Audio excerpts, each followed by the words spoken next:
Present perfect continuous tense क्या पढ़ेंगे? Present perfect continuous tense. इससे पहले यदि आपने हमारे चैनल को सब्सक्राइब नहीं किया है तो सब्सक्राइब कर लीजिए। तो पढ़ना क्या है? Present perfect continuous tense. Present perfect continuous tense का अफर्मेटिव सेंटेंस क्या है? प्रेजेंट परफेक्ट कंटिन्यूस का अफर्मेटिव सेंटेंस अर्थात सकारात्मक वाक्य। इसकी पहचान क्या है? इसकी हिंदी में पहचान है से रहा है, से रहे हैं, से रहा हूँ। क्या है पहचान?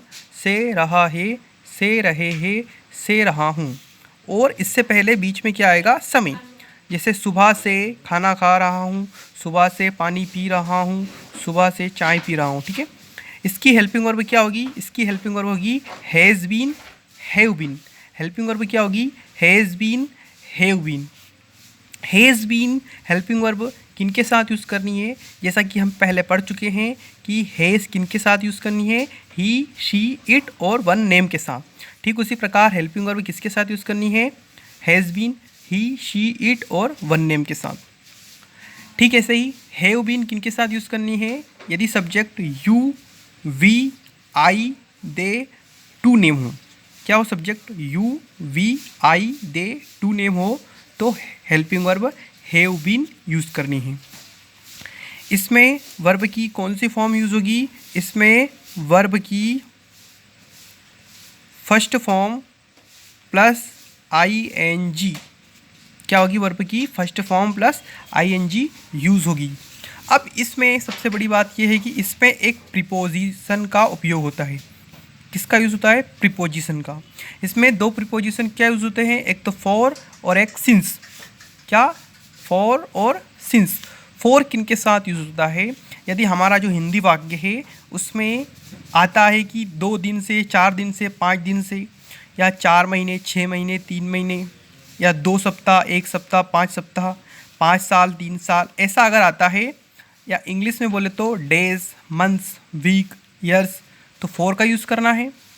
यदि हिंदी में सुबह, रात या शाम, दोपहर, कोई समय जैसे 12 बजे से, 3 बजे से, 4 बजे से, कोई सा सन जैसे 1980, 2000, 2021 तारीख आती है तो हमें सिंस का प्रयोग करना है। अर्थात मॉर्निंग, नाइट, आफ्टरनून या समय आता है तो हमें सिंस का प्रयोग करना है।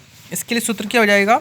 सूत्र हो जाएगा सब्जेक्ट प्लस या तो हैज़ बीन लिखना है या हैव बीन, फिर वर्ब की फर्स्ट फॉर्म प्लस ing, उसके बाद अदर वर्ड लिखना है। अदर वर्ड यानी कि ऑब्जेक्ट।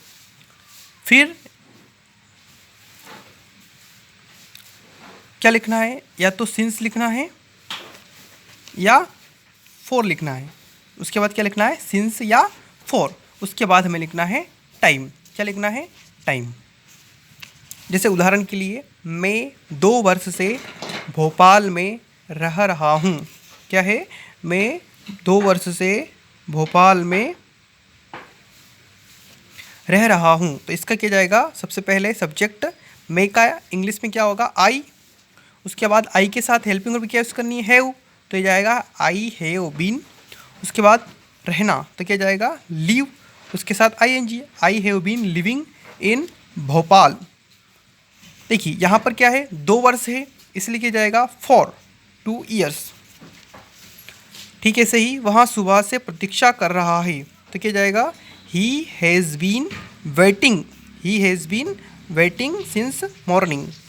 क्या जाएगा? He has been waiting since morning. Negative sentence. तो इसमें क्या करना है? हैज़ के बाद या हैव के बाद नॉट लगाना है।